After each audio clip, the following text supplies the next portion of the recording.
Hello, people of the internet. It is Friday. This is Snapping Yap number 12. If you're unfamiliar, if you're new here, this is my photography and or adjacent subject mini-series where I try to give you something fun, something entertaining, something of value in less than 5 minutes. I'm very excited today because as you'll notice, I am totally hands-free. I've gone full influencer and I've got these DJI mics now. So yeah, let me know how it sounds. I've never used these things before. Hopefully it doesn't sound like absolute garbage. In the spirit of not wasting a ton more of your time, today what I want to talk about is an over-reliance on film simulations. Do we use, as Fujifilm shooters, our film simulations as a crutch? Have they become a crutch? Can they become a crutch? And as a reminder, if you want to submit a topic idea for Snapping Yap, I would love to get your thoughts. The link to do that, the link to submit an idea or a topic is somewhere here on the screen and also down in the description, so find that and tell me your deepest, darkest secrets. Here's the thing.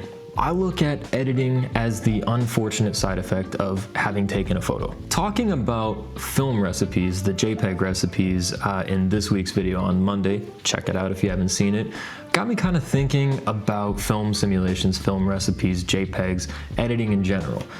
This year, I have spent a ton of time, countless hours in DaVinci Resolve learning how to color grade video footage, learning about bit rates and color formats and log profiles and LUTs and all of that kind of good stuff. And I looked at some point at my editing process with stills in Lightroom and I said to myself, why am I not spending as much time and energy on the looks that I'm creating for my still images as I am my video? Now the learning curve is obviously different, and I think that a lot of the effort had to do with video looking very, very, very bad unless you know what you're doing, and it being kind of an uphill battle to learn. Whereas it's a little easier to watch a couple YouTube videos and then jump into Lightroom and create something halfway decent, especially once again if you're working with the Fujifilm film simulations. I mean, honestly, throwing classic Chrome on a raw file gets you like 70% to a pretty solid looking image. And I think that for some people that's a huge advantage. But for me, I've been wondering, are these film simulations, are these Fujifilm looks a crutch? Is this something that I'm leaning too heavily on?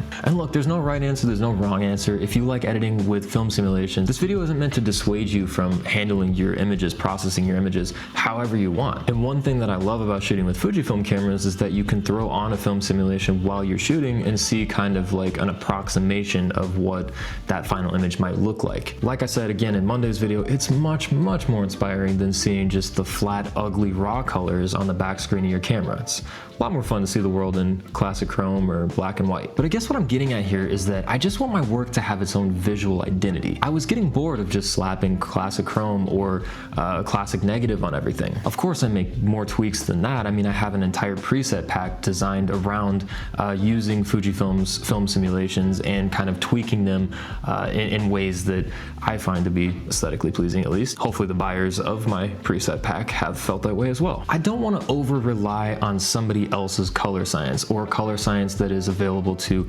anyone who picks up a camera by the same manufacturer that I shoot with. After years and years of photography, and especially years and years of posting stuff on the internet, I've realized that it's really hard to stand out in photography, and I don't think that learning color grading and refusing to use Fujifilm's film simulations is necessarily going to be the silver bullet that makes my photography drastically different from somebody else's. But I do think there's something to be said for the very specific combination of your favorite camera equipment that you shoot with, your vision, your specific eye, preferences for what, where, when, what kind of weather you photograph in, and also how you edit, of course, as the cherry on top, the final touch. I think all those things can conceivably culminate into something close to a unique style. So I want to be technically proficient and hands-on enough in the process that I build my own color profiles, my own presets, my own settings in an attempt, however ill-conceived, to stand out or to have my own sort of visual identity, my own creative thumbprint on